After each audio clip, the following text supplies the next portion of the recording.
ये आदमी कौन है और क्या किया तूने हमारे सनी के साथ? Excuse me, doctor. We are live now. Thank you. Thank you, ma'am. Welcome, everybody, for this another episode of YOSI Journal Club. And we are lined up for Oculoplasty for today. I hope my screen is visible. And before we start, a few words on YOSI Journal Club, publish or perish, a call to action. So this is Team YOSI for 2024 to 2026, a team of dynamic 26 office bearers. And the YOSI Journal Club is designed to learn and grow, and it has been customized for a YO from fellow to a first year resident, second year, as well as to a third year resident. And basically, it is to assess the research literature from defining the problem to specification of a research question, definition of a variable, selecting subjects, analyzing the data, interpreting the results, and the Mary format that we decode for the neophyte presenter. So this is the format of the journal club, where we have a presenter, a mentor, moderators, research expert, and the panel to dissect it from both the sides. And I think we have a flip side with some anime too for today. And the Mary format, the method, assignment, assessment, results, interpretation, and extrapolation is the step-by-step approach to reading the medical evidence, and we are going to dissect that today. And this is a dynamic YOSI Journal Club for this term, and I'm leading it along with a very dynamic and an expert team of the Journal Club that you can see here, along with Dr. Sonal, Dr. Naranjan, Anujit, Ayushi, who are all doing an excellent work. And we are also joined by Dr. Olika and Samir for today's webinar. So if you are a young ophthalmologist and if you are seeing this, it is an inclusive one. We send out Google Forms every month, and you can just, contact us or put a mail to us, and we like to have you as a part of the Journal Club team, as well as to present and be on the panel as well. And this QR code here, if you scan it, you'll be getting all the previous episodes of YOSI Journal Club. So the applications are invited. It's sent out by Google Forms. You can anytime, get in touch with any one of our team members if you're watching it. And few history of the Journal Club of YOSI. In 2021, it was enmissionized and started with 4 capsules ranging from different subspecialties. In 2022, we had 5, again, different subspecialties. Then in 2023, you can see we had a cumulative one of around 7. And not only that, in 2023, we had the first IJO YOSI live wire. It was totally 8 episodes along with the IJO YOSI live wire. And then if you see, we started in this session with, 3 plus 3 of 6 IJO live wires in the year 2024. And then in 2025, we had another IGO live wire that you can see. We had roped in one of the retired AIMS chief to have his biostatistics expert. And these are some of the previous journal clubs of last year, where we covered exclusively in orbit, glaucoma, endophthalmitis. And here we are today for the Oculoplasty Journal Club, again, lead designed by Dr. Ayushi, one of our core members and the monthly mentor for today. And we have also roped in an international perspective.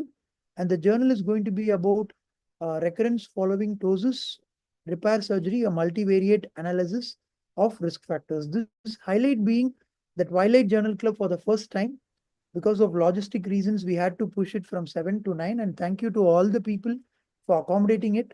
And along with me, we have a dynamic set of team. Niranjan will be co-moderating it, along with Rolika, Anujit, and Samir and Dr. Pranesh Ravi. So without much delay, I would like to call upon Ayushi to call upon the presenter for today, and we'll move to the presentation per se. Ayushi, can you call upon the presenter for today? Yeah, thank you, sir. So the presenter for today is Dr. Priyadarshini Patil, who's pursuing her comprehensive ophthalmology fellowship at Nandadeep Eye Hospital, Sangli, Maharashtra.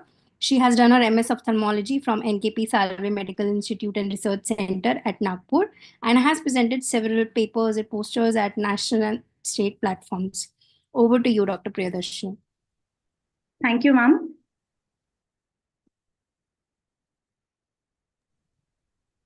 You can share your screen. Yes, ma'am.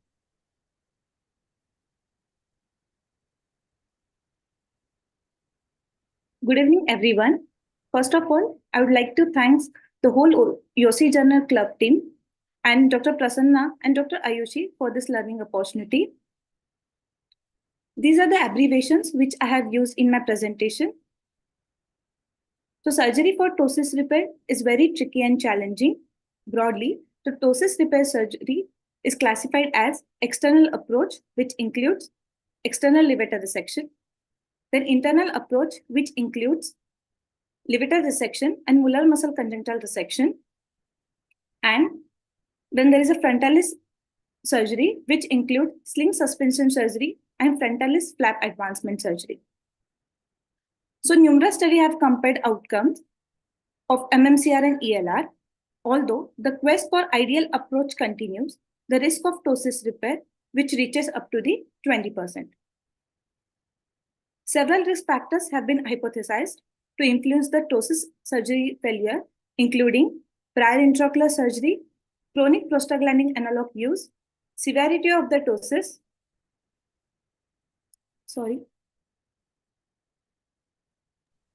Please go ahead. Yes, ma'am.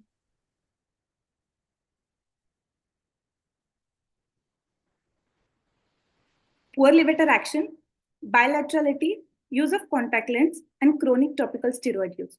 However, studies analyzing which factors predominantly influence failure in MMCR and ELR are still lacking in all of these studies. So this brings us to the today's article of discussion, that is Recurrence Following Ptosis Repair Surgery, a multivariate analysis of risk factors by Adam R. Sweeney et al., which was published in Orbit Journal on 2nd September 2024, and the impact factor for this study was 0.9. The aim of this study was to analyze outcomes of ptosis repair surgery in patients with known risk factors and determine the degree of association of each with failure. Also, to compare outcomes of ELR versus MMCR surgery. So this was retrospective study. It was carried out in a patient who underwent ptosis repair between the 2012 to 2019 by different surgeons at the Cullen Eye Institute, Baylor College of Medicine, Houston, Texas, and it was approved by Institutional Review Board and added to the Declaration of Helsinki. So in this study, 240 patients with the ptosis were included, above 18 years of age. All the patients were administered with the 2.5% phenylephrine. The patient who acquired desired eyelid height after administration of phenylephrine, they were positive and they underwent the MMCR surgery, whereas the patient who were negative underwent the ELR surgery. The patient with poor levator action, as well as they underwent the frontalis suspension surgeries, and the patient with postoperative follow-up of less than 3 months were excluded from the study. The patient who had documented preoperative MRD1 and levator action, chronic topical prostaglandin analog use, chronic topical corticosteroid use, known status of prior intraocular surgery, including the presence of filtering bleb, concomitant blepharoplasty, post-operative outcome more than 3 months of follow-up were included in this study. As per authors, surgical failure was defined as patient-reported or physician-reported dissatisfaction with post-operative eyelid height or a post-operative MRD1 of less than 2 millimeters. However, dissatisfaction with post-operative eyelid contour or dermatochalasis was not considered as a failure. So in this study, multiple logistic regression was carried out to predict significant risk factor, and Kaplan-Meier survival analysis was performed for each surgical group. And the p-value of less than 0.05 was considered as a statistically significant. So total 240 patients were included, out of which 178 patients underwent the ELR surgery and 62 patients underwent the MMCR surgery. The mean age at presentation was 69 years with average follow-up of 10.6 months. And after stratification for ELR and MMCR, factors such as age, gender, and the concomitant blepharoplasty were found significantly different between the two groups. Based on the regression analysis, preoperative MRD1, preoperative levator function, prostaglandin use, corticosteroid use, and surgical approach were found predictive factors for ptosis repair failure. So this is a funnel graph which shows the weightage of these factors in the descending order.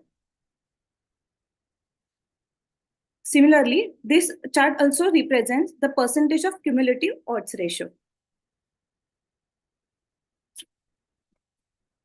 After analysis of surgical stratification, factors such as preoperative MRD1, preoperative levator function, prostaglandin use, and corticosteroid use were found to be predictive for the ptosis repair failure, mainly who have underwent the ELR surgery, while MMCR did not seem to be influenced significantly by either of these risk factors. Correlation between all the variables were studied using the heat map. They studied only two factors, that are prostaglandin use and presence of a bleb, to have moderate correlation with the Spearman rho of 0.4.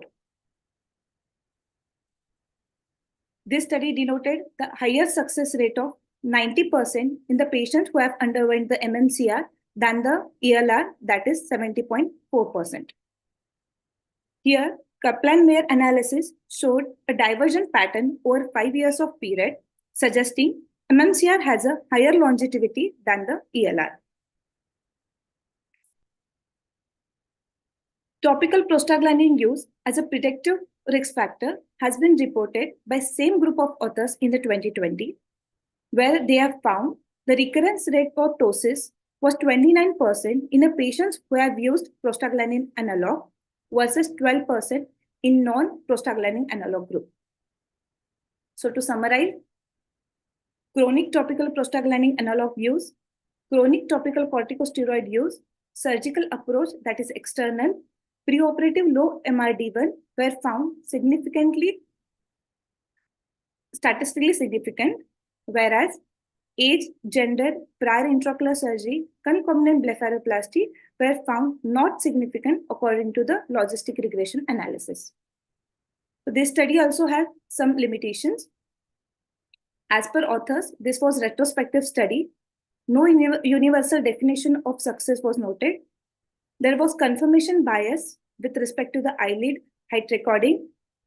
Associated comorbidities influencing surgical decisions was not highlighted, and contact lens as a variable was not included in the study. Authors concluded that chronic topical prostaglandin analog use is the most predictive factor, which was followed by the corticosteroid use for the ptosis repair failure. And also, MMCR had higher and longer lasting success rates than ELR in terms of the post-operative eyelid height.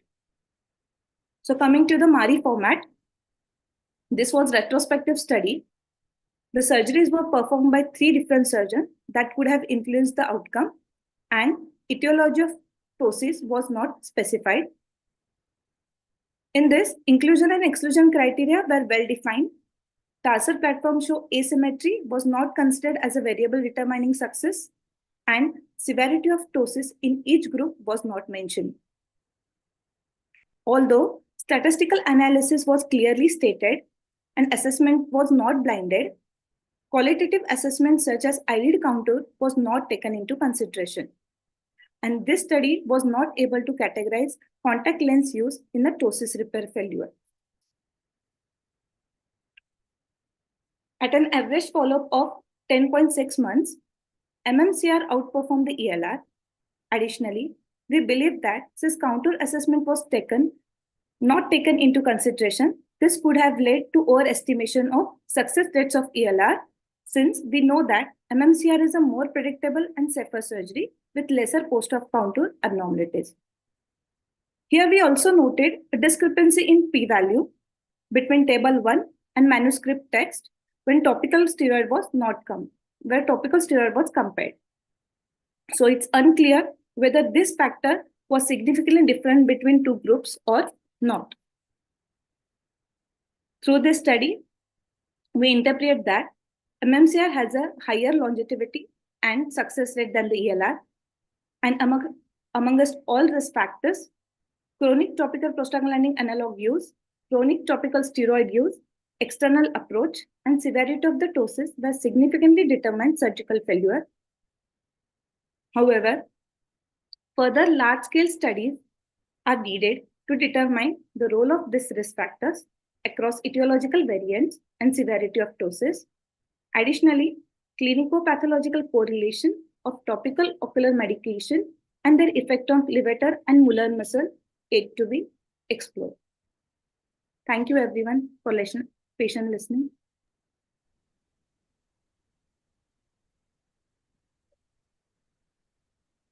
Thank you, Dr. Priyadarshini. Stop sharing. Yeah.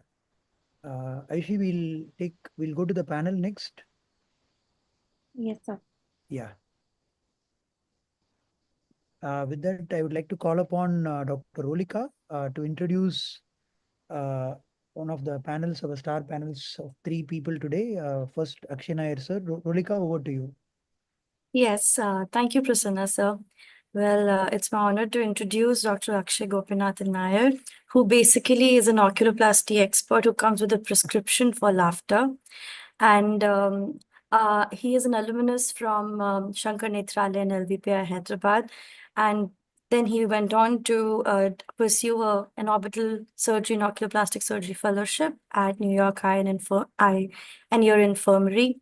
He has published over 140 papers, peer-reviewed and index papers as well, with 20 book chapters, and is a reviewer for more than 40 plus journals. That's a big number. He spends a lot of his time on reviewing the articles.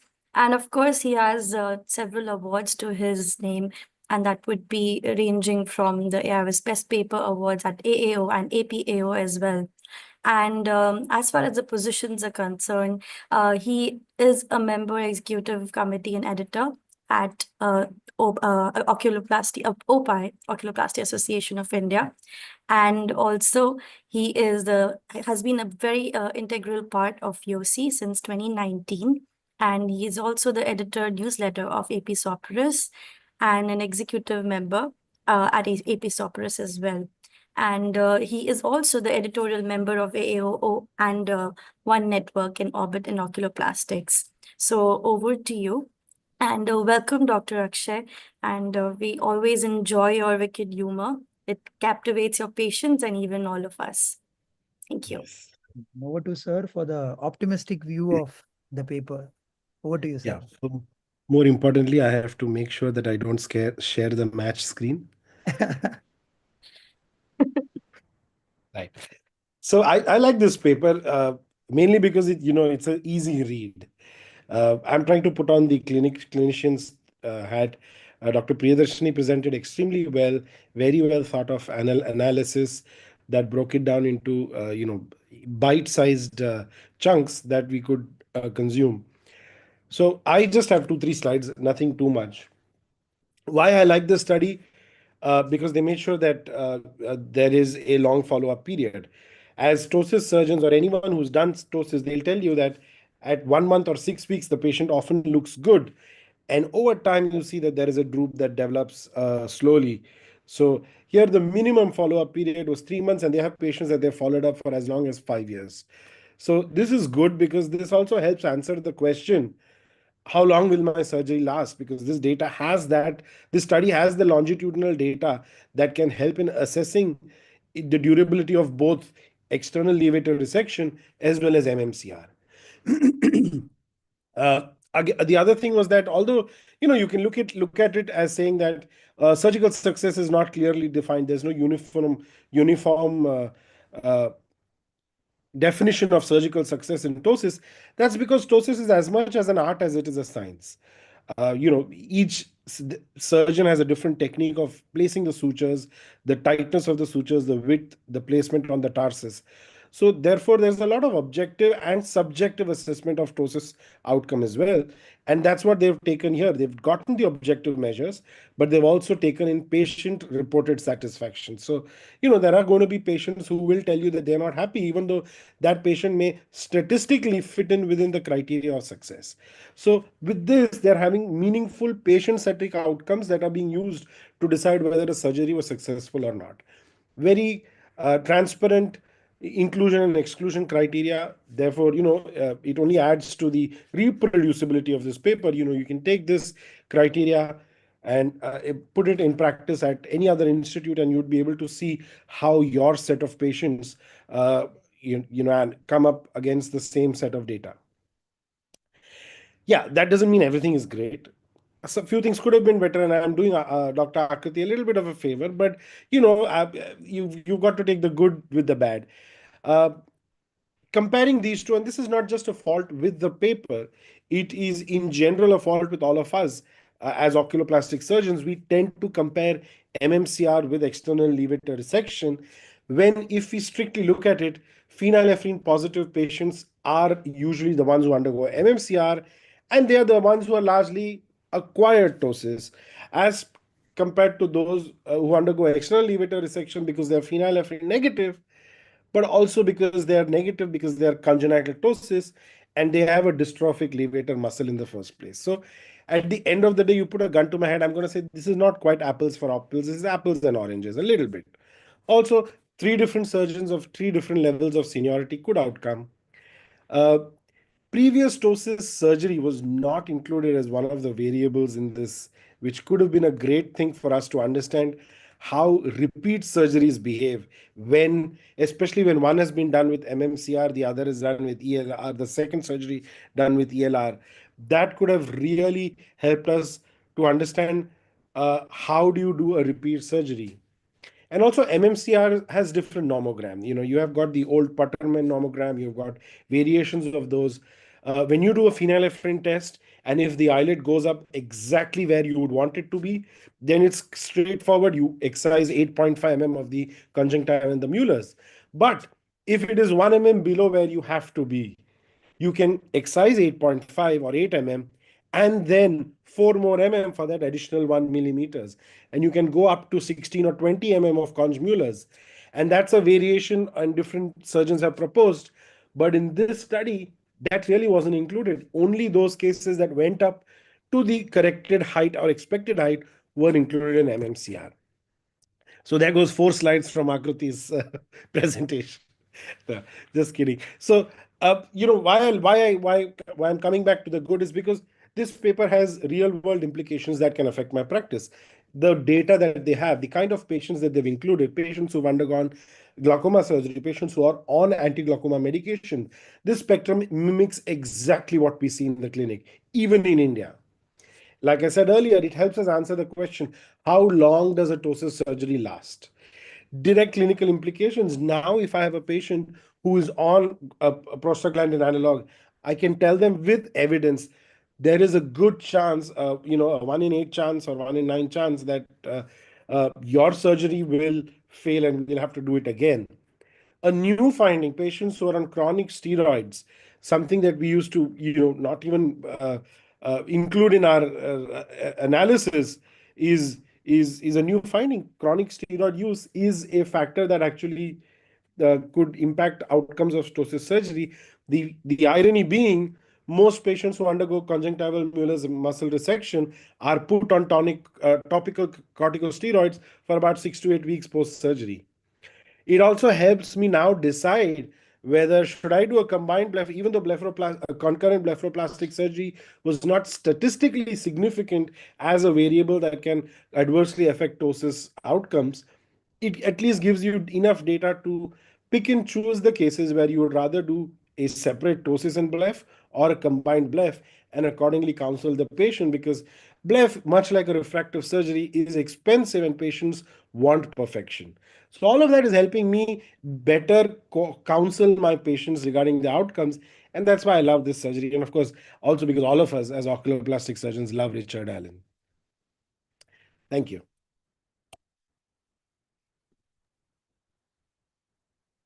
Thank you. Thank you, Akshay sir. With that, we'll quickly take the flip side as well. And I'd like to call upon Dr. Niranjan Karthik to introduce the next speaker, another star panel of the day, Dr. Akriti Desai. Niranjan, over to you. Thank you, Prasanna sir. So it is indeed my privilege to introduce our esteemed panelist for today, Dr. Akriti Desai. So she's a leading practitioner at Oculoplasty Services at Shantilal Sanghvi Eye Institute, Mumbai. She's trained in orbit oculoplasty, reconstructive and aesthetic services at Shankar Netralaya and has been a faculty at ophthalmic plastic surgery at LBPI Visakhapatnam for 3 years from 2018 to 21. She's written 3 book chapters and recently reviewed an article on Graves' upper eyelid retraction in Indian Journal of Ophthalmology. Dr. Desai is a discerning clinician who believes in and practices evidence-based medicine. She's also passionate about teaching and academics and has contributed to scientific literature through publications in national and international journals. We are very pleased to have you with us, ma'am. Over to you. Thank you so much, Ranjan. Dr. Akriti has written that article. She's written the review article. Yeah, truly Thank you. recent review. That's okay. Thank you. Thank you, Ranjan, for your kind introduction. And although Akshay was to speak more about the optimistic side, I think he has spoken more about the downside as well. So let me quickly share my screen and okay. Although I agree that this study is reproducible and transparent, it definitely has significant flip side, which we'll see in a few seconds. Okay. So apart from the fact regarding MMCR, it is retrospective in nature, which was done by a retrospective chart review. So there will be definitely variables and there will be potential selection bias. And there is no standardized method of data collection that has been mentioned for all of the patients that were studied, apart from the fact that there were 3 surgeons. And I disagree that this was a significantly long follow-up because it was just still just 10 months and not a year's follow-up, because 1 week and 1 month is hardly a follow-up. That is just immediate post-op. So this is not very sufficient follow-up to assess long-term recurrence rate. And it was done by 3 surgeons. So that is another downside. And this was the part of the paper which had 10.6 months follow-up. Also, the etiology of ptosis was not specified. Like sometimes even childhood ptosis has a levator function of more than 4 millimeters. And there's no mention of traumatic ptosis because some of those improve of their own. And whether they were excluded or included is not mentioned. There is lack of randomization as they have accepted. And as rightly pointed, definition of surgical success was patient satisfaction as well as a physician recorded data. Also, the physician there could be variability because there were 3 surgeons and who has examined it. The MRD can vary slightly based on, it's not like a single person who has examined. And although they have mentioned even severe ptosis cases had been given the option of MMCR if 2.5% phenylalanine test was positive. Yet MMCR, they have not mentioned how many of those chose to go ahead with MMCR, like how many of the cases of MMCR mild, moderate, or severe. So assessing an outcome that the success rates are more without clarifying which cases had opted for MMCR and what was the grade and severity of ptosis is not really very fair. Contact lens use was not included in the patient demographics. It was not mentioned, although it is mentioned as one of the criteria in which there is a chance of recurrence of ptosis. The reason for this, they have clearly mentioned, because they could not assess the duration in which, or the time, or the kind of contact lens that was used. They could not find out for their subset of patients, and hence this was not included.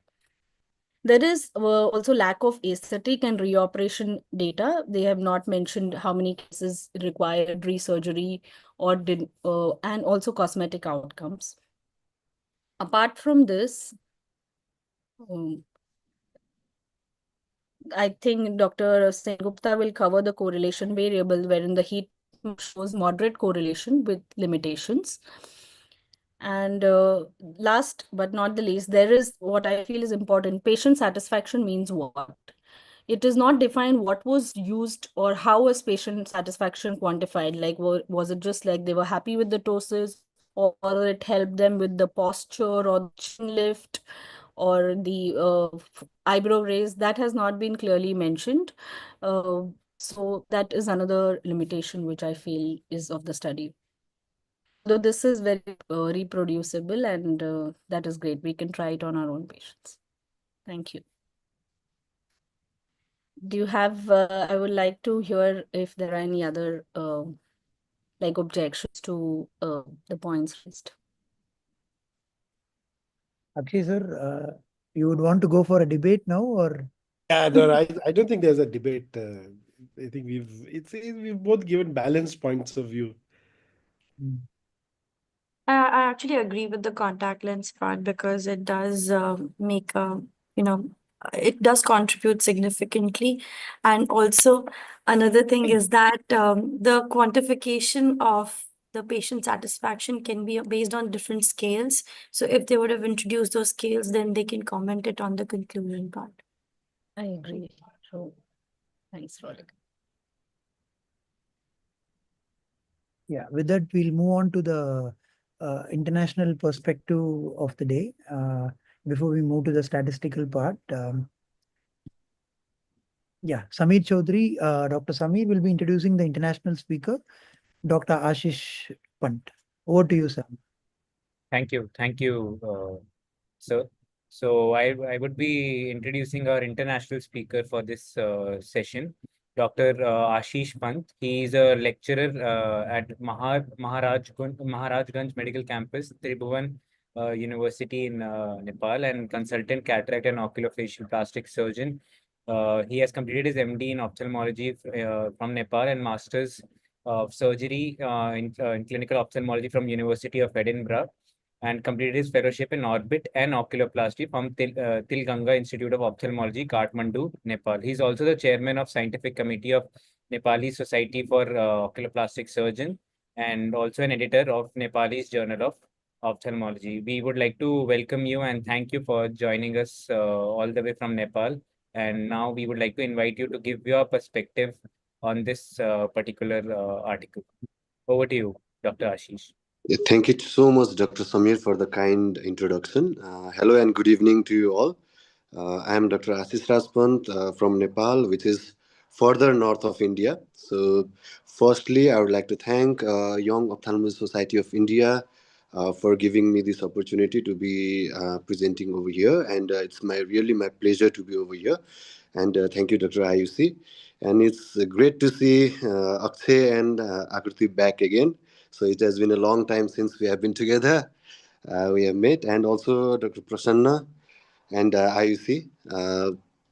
So thank you, Yosi, for arranging this and giving us a mini gathering also. So let's quickly move on to the presentation, which is kind of a compilation between the three presentations that we had till now. Okay.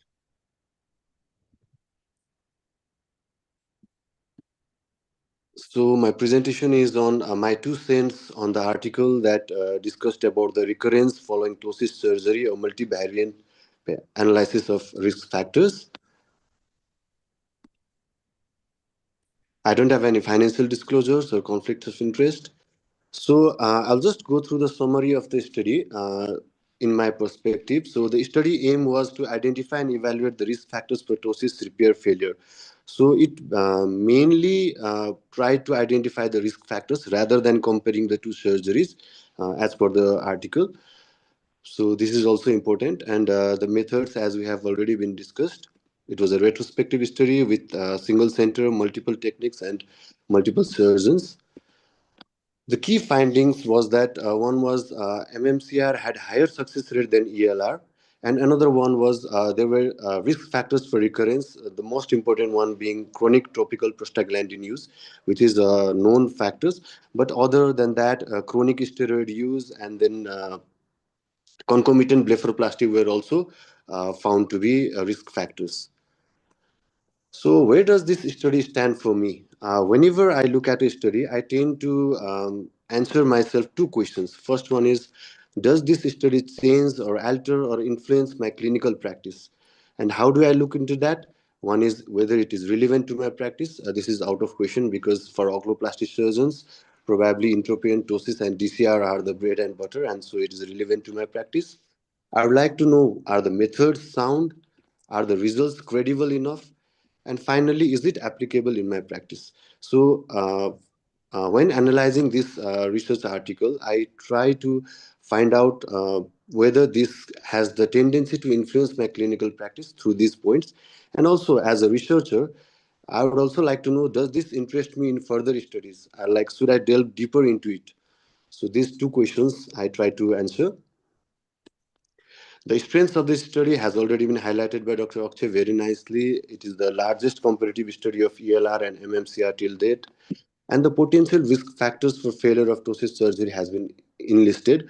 Since this is a retrospective study, it is quite okay for a retrospective study to highlight the risk factors, to find out the risk factors. So the multivariate analysis has been done, Kaplan-Meier survival analysis has been done, and clinical relevance that prostaglandins use is a risk factor has been reinforced by this study. Coming on to the limitations of the study, of course, which has been highlighted by Dr. Akruti, it is a retrospective study, so there can be a selection bias, standardizing may be difficult. This is a single center study, but with three surgeons, multiple surgeons, so obviously there might be variability in the techniques. Surgeon experience has not been standardized, and there are two surgical groups. My first question was that, are these groups truly comparable? As Dr. Akshay also said, we are not comparing apples to apples over here, because we know due to the different mechanisms, pathophysiological mechanisms, uh, whenever there is improvement with phenylephrine test, we tend to go towards MMCR for sure. But are we comparing the two groups equally? Probably not. And were the statistical adjustments sufficient? I don't think so. We will get an insight from Dr. Sabyasachi Sen Gupta over it for the statistical analysis, but I don't think it was sufficient. And my main question was that this study was not intended to analyze the outcomes of the two surgical groups. Rather than it was intended to find out the risk factors and evaluate them. And since this was a retrospective study, probably analyzing the outcomes of two surgical groups and generalizing would be difficult. And surgical success has not been it's subjective and it's not standardized. What is the limit of patients getting satisfied of with surgery? What is the limit of and the doctor treating surgeon being satisfied with the surgery? It's not standardized, it's just subjective. And the eyelid contour has not been studied because eyelid contour tends to be poor in cases of ELR, and that might have affected the study. Type of ptosis and their indication for surgery has not been mentioned in this study, and MMCR cases has been selectively chosen. The most important point over here is that all the cases that had phenylephrine test which raised the eyelids to the desired level. For example, if they wanted a improvement of 4 mm, and if phenylephrine test improved it to the 4 mm, then they blindly went for the MMCR surgery. So we cannot generalize this. So rather than generalizing that MMCR is better than ELR, which has been done in their conclusion, I think we should say that MMCR has better success rates compared to ELR in cases where phenylephrine test raised the eyelids to the desired height. It has a different meaning rather than generalization. The points in the semicolon have different meaning.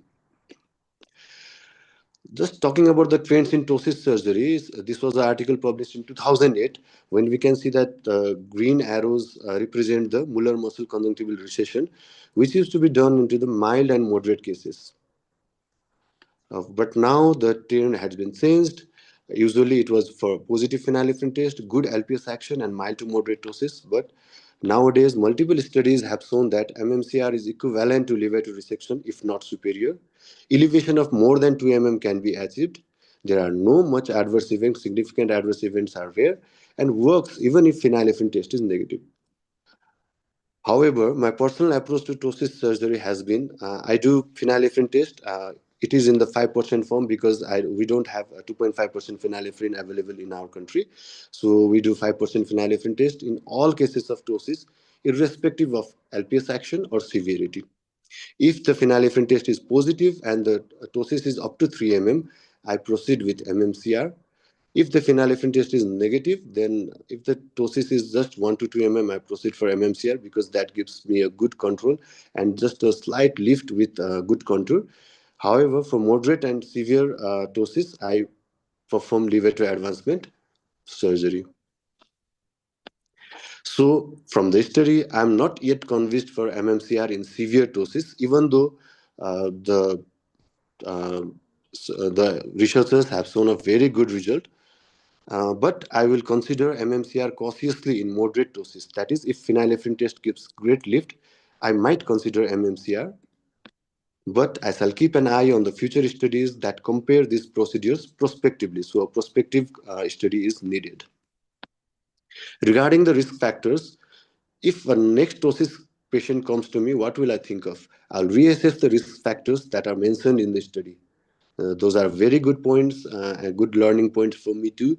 And so I'll counsel the patients accordingly that you have these risk factors. So it has been proven in the study that you are likely to have recurrence. So that helps me in counseling of the patients.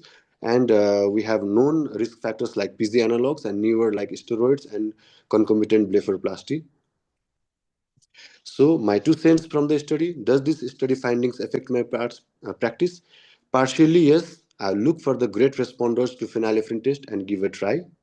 Mostly because I would like to look for the risk factors and if present, counsel accordingly and be more cautious with such patients. But my approach to MMCR versus ELR remains mostly unchanged until I find more robust studies from the data. Similarly, I would also look for future studies that focus on prospective comparisons and subgroup analysis. And does this study interest me in further studies? Should I delve deeper? Yes, of course. I would like to go for prospective comparative studies if possible and find out answer from those studies. So thank you very much for having me.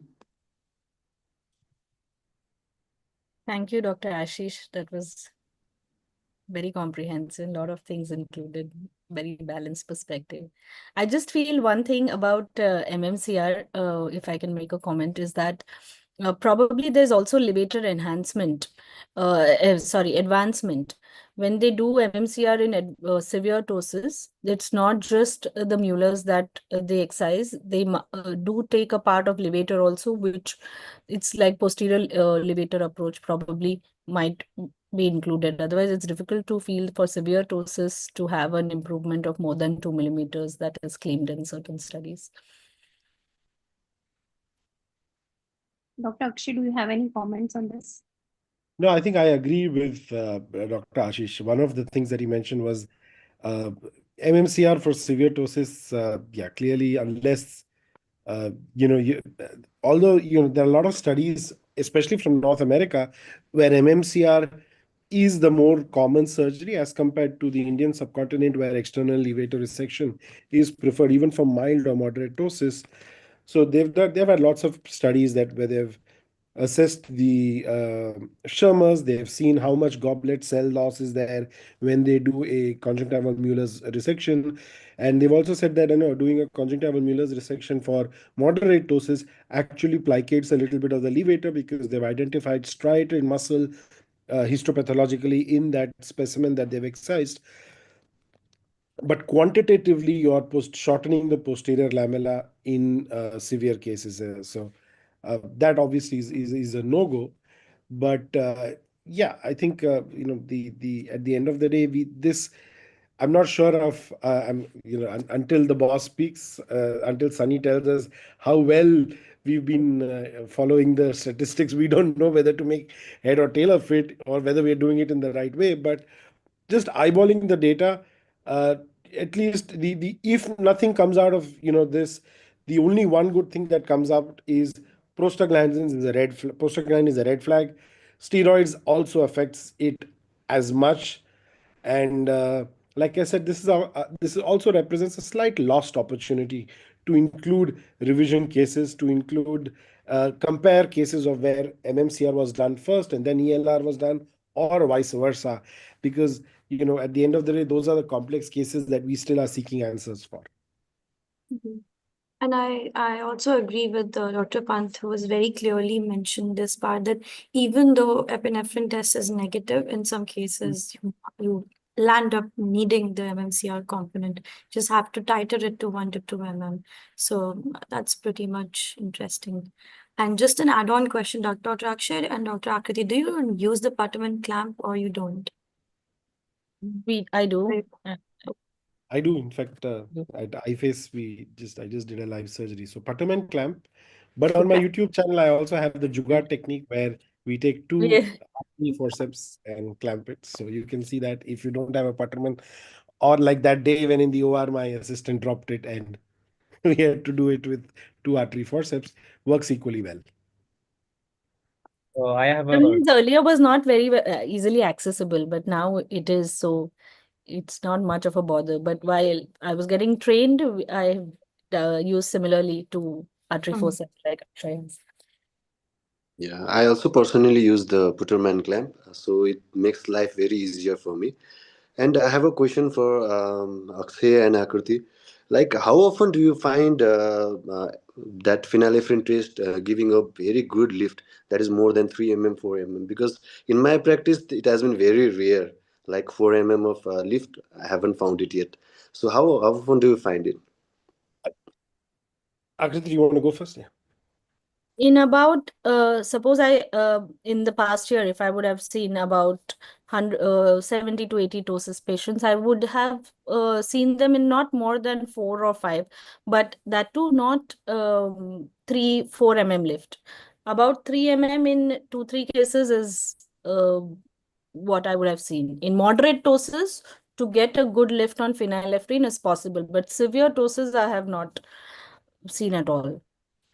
I don't know what is Akshay's experience. Yeah, I agree. In fact, cases where 3 or 4 mm of ptosis is seen, I actually don't even end up putting phenylephrine because I know those cases I'm going to go and do a conjunctival Mueller's, an external levator resection.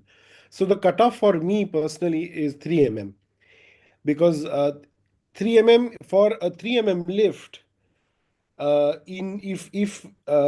if the ptosis is 3 mm and the levator in the phenylephrine takes it up 3 mm, then you're going to excise 8.5 or 9 mm. But if it's even suboptimal and 2 mm or 1.5 mm, then you're going to have to excise up to 12 mm of conjunctiva, which is a lot of conjunctiva Mueller's. So for me, 3 mm is the absolute limit. While we are on this, I also noticed a question. Samir has a question in the chat box, sir. Yeah. As a Right. general ophthalmologist, Samir, over to you. Your question. I wanted to ask, like, as a general ophthalmologist, like, do you, like, if suppose a patient is on PG analogs and presents with ptosis, willing for surgery, so before taking up for surgery, do you like switch the AGM to another one, wait for 1 or 2 months, and then proceed for surgery, or like does it happen clinically, or? So basically, the damage is done uh, during the years of usage of prostaglandin analogs. So basically, there's this entire new phenomenon called PAP, which is prostaglandin analog associated periorbitopathy, which is hollowing of the superior circles, thinning of the skin, loss of the fat pads, and thinning of the levator. And essentially, if we were to see that the levator is just detached, we would go in and reattach it. But in these patients, because of the weakened and the thinned out levator, if you were to reattach, they wouldn't come back to where it were and stay there. And that's why you need to overcorrect. So it's not so much about stopping, switching to something else, and later on switching back, as much as letting you know that this is a case where you may have to overcorrect for them to settle down at a normal height, or let them know that we need to stop it and stop it for good, put you on something else, and we'll try to do surgery with some kind of measures that will make sure we are able to correct it. So That's, I agree with what Akshay said. Is intraoperatively also, when you see these cases, the levator is more like thinned out, sometimes more fat infiltrated also. So you need to go ahead with the resection. And whether to stop PG analogs would depend on how bad the ptosis is and how badly it's affecting their lives. Because glaucoma is definitely a vision threatening condition, and controlling the IOP would take priority over other things. Unless it's causing postural problems for the patient and affecting their day-to-day living, one wouldn't want to stop PG analogs before any total surgery or even after. Thank Right. you. I Thank do have for a the panel. question. Sorry, can I? Rolika, can we have the discussion with the next speaker? Sure. And yeah, sorry to interrupt the panel here. With that, we'll move to the last speaker of the day. Pranesh, over to you to introduce the last speaker, and then we'll take up all the questions at the end in the chat box as well. Thank you, Prasanna, for the opportunity. Yeah. Our next night is Dr. Sabyasachi Sengupta. He's a consultant, Vitro and director and founder of Vision Eye Care Mumbai and founder of Sengupta Research Academy. Featured among the top 2% of world scientists as far as Stanford 2024. He did his residency in Jipmer, Pondicherry and DNB in Aravind Eye Hospital, Pondicherry, and completed his fellowship at Shankar Nethralaya, Chennai. He's a postdoctoral research fellow and biostatistician from Johns Hopkins, Baltimore, USA, and has more than 120 publications in peer-reviewed journals, and was the past associate editor of IJO. Over to you, sir.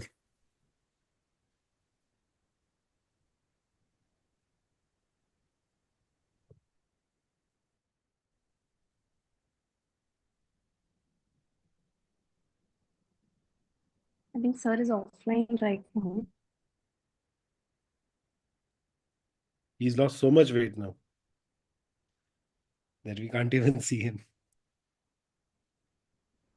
Okay, so I can ask my question to. Yeah, Rolika, you were just asking something. Sorry, I To interrupted you. continue no problem, to continue the discussion. So this question I would ask Priyadarshini or even Ayushi. I think Ayushi is arranging that. So Priyadarshini, since you have dissected the paper more and more, you have mentioned that prostaglandin use was associated with it. But in the paper, did they also mention for how long the prostaglandin was used? Or like was it tapered off, or what was the duration? Did they analyze that part specifically, or they did not comment on it, or it was just a general association? Ma'am, they have said like chronic prostaglandin use, that is the more than 2 months of period. Okay. That So the they're not mention on the specifically given an interval. not specifically given now. That can be a very interesting thing to notice, is that if at all in these patients, they are having they've commented that it is used, prostaglandin use is positive. And what about in the previous paper that you had mentioned that the team has assessed the different paper as well? Was it discussed in that as well? Like, did they mention the duration in that paper? Yes, No. actually the inclusion and the exclusion were also same because it was by the same group of authors. So everything, like the parameters and everything was similar, including the prostaglandin analog use duration. Okay, so that can be an interesting thing to see whether, what was the exact duration parameter, what was the mean duration that people were using it for, or did they stop intermittently? That can be a good analysis going forward. What do you suggest, Akshay sir? I'm sorry, can you say that again? What do you suggest? Like, do you think it would be a good thing to assess the prostaglandin use duration and their intervals? I What think would be a duration-wise, there is. There are papers that have assessed the mean duration from onset of PGA analog use to development of prostaglandin analog, prostaglandin associated periorbitopathy, but not with in correlation with ptosis. So I think there's definitely a role of investigating that. But more than that, also, there's a causative factor here which we are not delving into. That the prostaglandin analog use itself is causing the ptosis.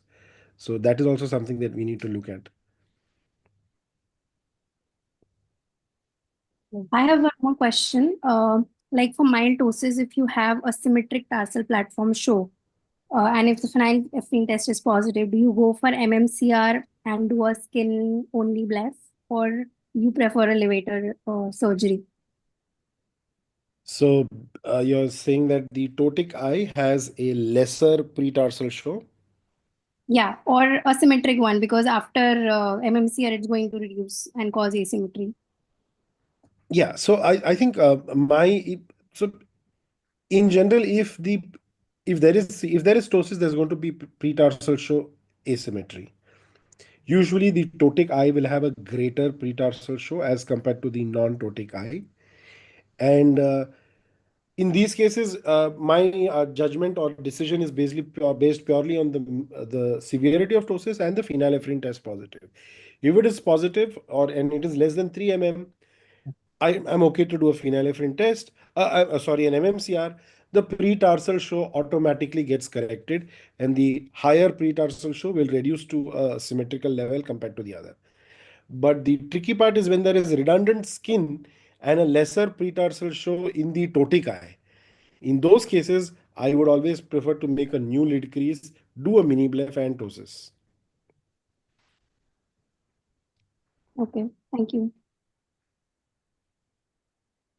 Any other discussion, sir? Yeah, Any- sure. I can Yeah, ask another question to Dr. Akshay and Dr. Akriti. Like you mentioned in your previous discussion that there is the controversial part, rather the contradictory part is that steroid use is associated, but at the same time you have to give steroids post-operatively as well, which is something that we all deal with post-operative management.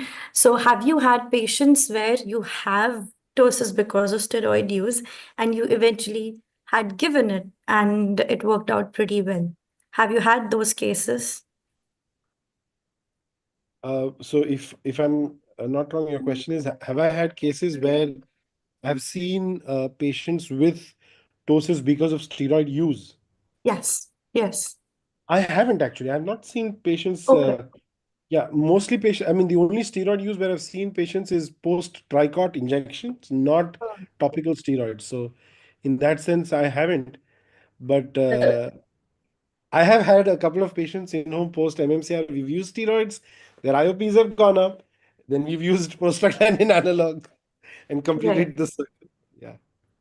Okay. And do you usually, as a protocol of your procedures, do you give post-operative steroids for the For ptosis conj patients? MMCR, yes.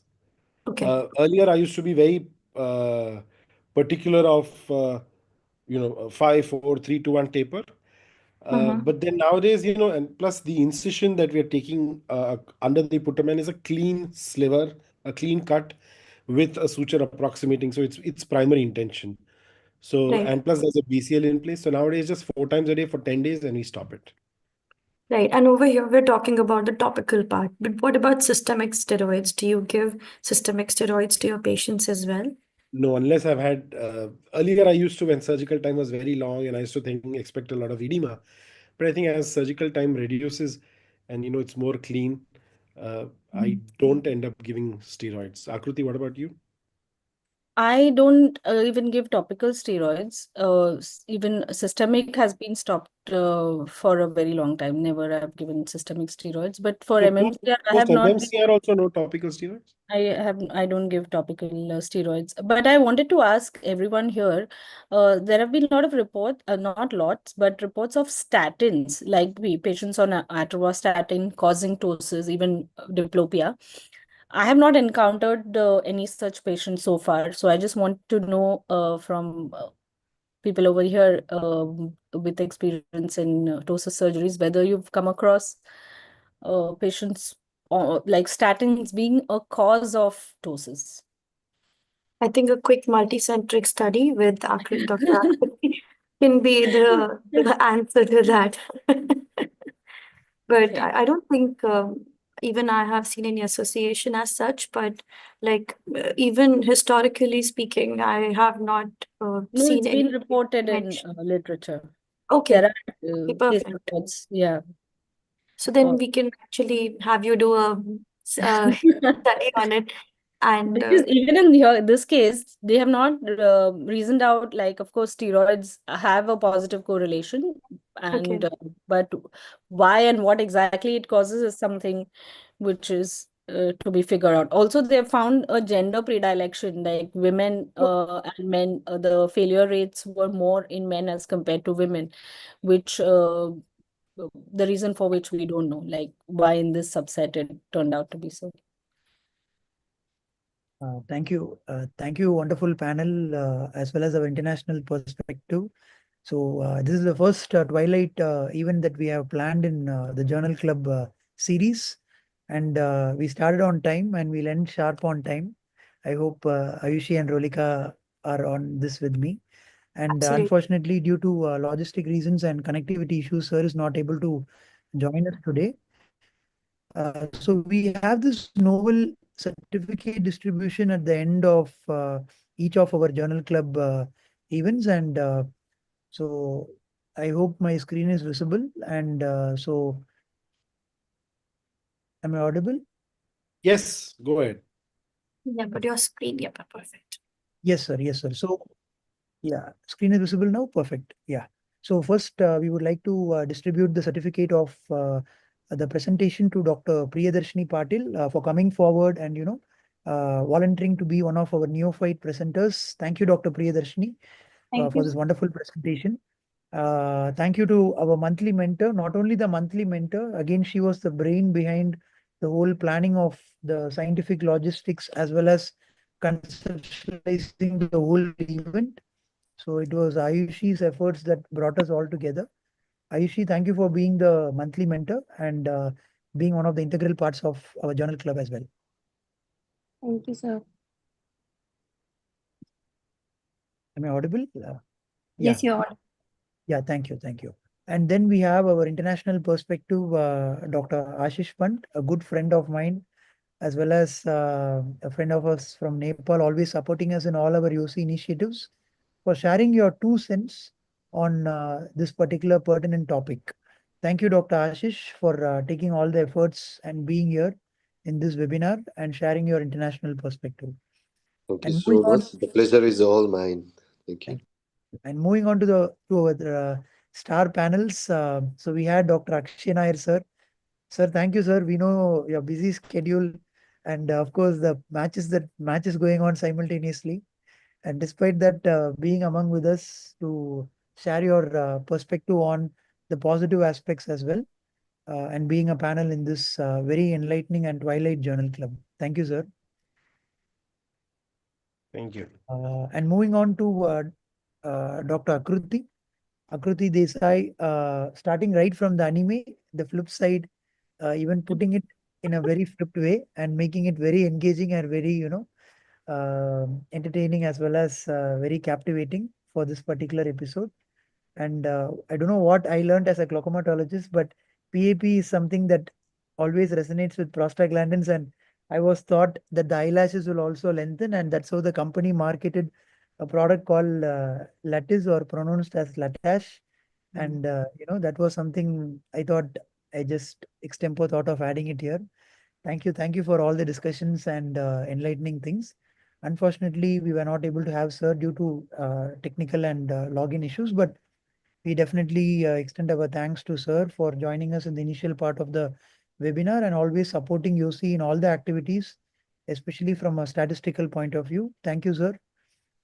And a big shout out to Rolika. Thank you, Rolika, for co-convening, co-moderating this whole event and being a scientific pillar and support for all the scientific deliberations. And last but not least, our dynamic team of Journal Club. Anujit has been one of the integral parts of the whole Journal Club. Samir Chaudhary, again, who was very dynamic, who shared one of the images in the WhatsApp group. I think each one of you would have seen that, and showing his commitment towards match as well as the Journal Club as well. Pranesh Ravi, Niranjan Karthik were all, been very integral part of the team, including myself for this particular term, where I co-moderated this session along with Niranjan Karthik. So with that, for the viewers watching this, if you want to be part of it, this is the mail ID, or you just get in to connect with any one of the team, and we'll be happy to have you on board for the future journal clubs as well. I would like to hand over the mic to Ayushi, our monthly mentor, as well as the scientific coordinator who planned the whole event. Ayushi, a closing comment from you, and we'll have the your photograph. Thank you, sir. Thank you to the entire team for this opportunity. Fantastic presentation, Priyadarshini. And thank you everyone for taking out time for this, despite knowing that there is a match and another webinar going on. So I just want to say that what Dr. Ashish said, that there is a different take home for different surgeons. And I think for me, the most important would be to look for PG analog and chronic steroid use. And also now I'll be doing the phenylephrine test more often. Earlier I used to do it only for mild doses, but I think now I'll be doing it for more. So thank you everyone. Thank you, sir. Thank you once again to Niranjan again, who designed the flyer. If you had seen, the flyer was very innovative. Niranjan Karthik was one of the persons in helping to do that. Thank you, Niranjan. And thanks to Team Numerotech, the effortless relay that we are getting, at least in this part, once Devakant and the new team took over, Numerotech has been one of the main pillars why we are able to do a multiple series of webinars. And today, 2 webinars in YOSI happened for the first time. This has never happened, and this is one of the learning for us as well, that YouTube can take 3 lives simultaneously at the same time. I think Manjula ma'am, are you there? Or Yes, Mr. doctor. Sai? Yes, I think they must be in some other YOSI webinar. So thank you, I'm Manjula here. ma'am and Numerotech team, Yeah, for welcome, doctor. for handling simultaneous 2 webinars. This is happening for the first time, and all the people here, despite being another webinar happening at the same time, where we are having a YOSI app launch and taking time despite 3 or 4 commitments today. Signing off from YOSI, and we'll end up with our Yo photograph, which is the Yo grid that we fondly call. Ma'am, we can go off live, ma'am. What is happening to my?